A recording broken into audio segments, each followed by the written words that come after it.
इस छोटी बच्ची जो कि मोहम्मद इकबाल की ही बच्ची है, उसका जो मर्डर है वो उसने खुद किया है, बाप ने किया है।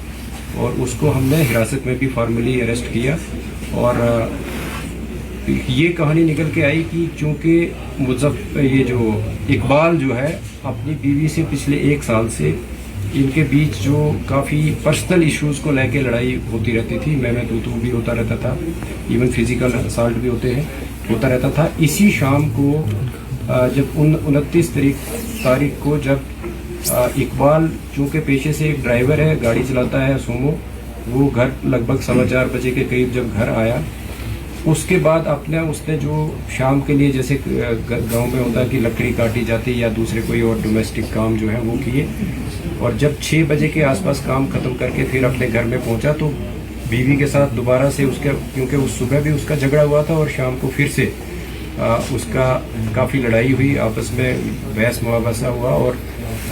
इवन की उसकी वाइफ ने इसको स्लैप भी किया। तो इसी बीच में वो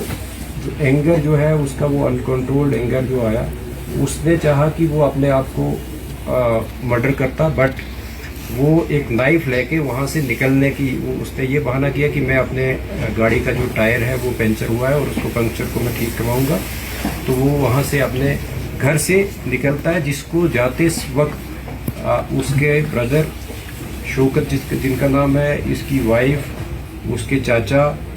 वो सारे लोग उसको देखते हैं और उसका कजिन जो है वो देखते हैं कि वो घर से निकल रहा है और छोटी बच्ची उसके पीछे चल रही है। और वो इतने में बच्ची जो है उससे कुछ पैसे 5 रुपये मांगती है तो वो उसको 10 रुपये देता है, बट वो पीछे नहीं देखता है और बच्ची उसको फॉलो करती है, जिसको काफ़ी और भी हमारे पास गवाह हैं जिन्होंने उसको बच्ची को फॉलो करते हुए देखा। और वो गाड़ी में ही बच्ची जो है इकबाल के साथ बैठ गई। इसके बाद वो हार्डन की तरफ आया और फिर उसके बाद सीवर की तरफ, खुरामा की तरफ आया। और जहाँ पे गाड़ी में ही, चूँकि उसके बाद इफ्तारी का भी वक्त था और गाड़ी उसने एक आइसोलेटेड प्लेस पे लगाई। जब देखा कि लोग जो है वो चूँकि इफ्तार के बाद रश भी कम हो जाता है, आजकल तरावी का वक्त होता है और जो ही तरावी के लिए लोग निकल पड़े, तो उसने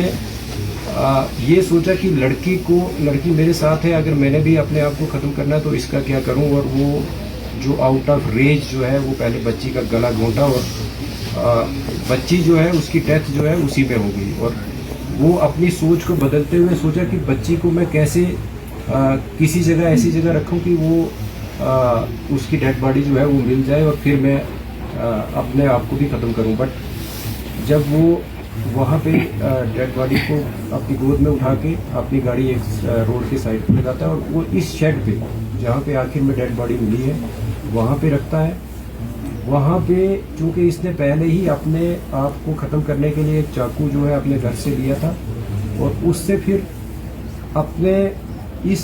जो जुर्म को वो दूसरा रुख देने के लिए, ताकि इसका शक जो है दूसरे लोगों को भी जाए। और वहाँ पे शेड में जो है वो अब इस बच्ची की डेड बॉडी को रख के उसके बाद इसका गला काटता है। और जिस मिकदार में अदरवाइज एक जिंदा आदमी का ब्लड निकलना चाहिए उतना नहीं उससे निकलता, वो हमने मौके पे भी देखा है। उसके बाद ये चाकू को धो के और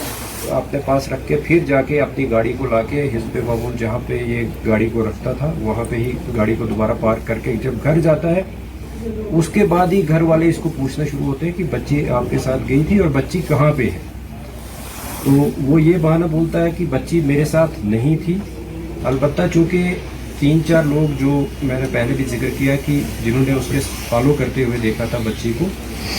तो वो भी उसको कन्फ्रंट करते हैं। और इस बीच वो एक और बहाना बना के वो दूसरे उसमें उलझन में अपने आप को जो ख़त्म करने की कहानी को छोड़ के दूसरे उसमें रूप में आके और बच्ची को ढूंढने के गर्ज से या उसको एक और दूसरी रूह होश वाली वो जो भी मोड़ देने के गर्ज से वो थाना में पहुंचता है और वहाँ पे अपनी रिपोर्ट जो है वो दर्ज करवाता है कि मेरी बच्ची गायब है। लेकिन जिस बीच वो रिपोर्ट करने के लिए आ रहा होता है उसी बीच जब उसके घर वाले या दूसरे मोहल्ले वाले बच्ची को ढूंढ रहे होते हैं, मस्जिद से भी अनाउंसमेंट की जाती है और उसकी वाइफ को ये बच्ची इस शेड में स्पॉट होती है डेड हालात में। तो वहाँ से फिर बच्ची को बरामद करके वो फिर से जो मैंने पहले शुरुआत में की कि बच्ची को किस तरीके से फिर उसका पोस्टमार्टम किया गया और बाकी जो सारी कार्रवाई मुकम्मल की गई। अभी तक की तफ्तीश में सिर्फ मोहम्मद इकबाल ही एक वाहिद सस्पेक्ट वाहिद मुलजिम जो है वो सामने उभर के आया, ट्रांसपायर हुआ है इन्वेस्टिगेशन में, और उसी को गिरफ्तार भी किया गया है। जिस चाकू से उसने बच्ची का गला काटा था वो भी उसने फिर किचन में एक और मखसूस जगह पे छुपा के रखा था, वो भी बरामद किया गया है। इसके साथ साथ उसके कपड़े जिन पे जो उसके कफ्स होते हैं, कॉलर, ये जो बाजू के, उनसे भी ब्लड जो स्टेन्स मिले हैं और उनको भी सीज किया गया है। और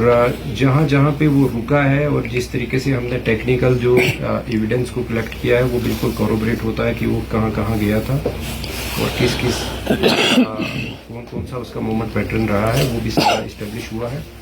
बहरहाल जो तफ्तीश अभी तक हुई थी, और मुझे लगता है कि यहाँ तक की हमारी तफ्तीश जो है, अब इसको सिर्फ जो बाकी लीगल प्रोसीजर्स हैं वो हमने पूरे करने हैं। इकबाल है उसको गिरफ्तार किया गया। सर इस साजिश में और कोई अरेस्ट हो सकता है, क्योंकि जिस तरह से डोमेस्टिक वायलेंस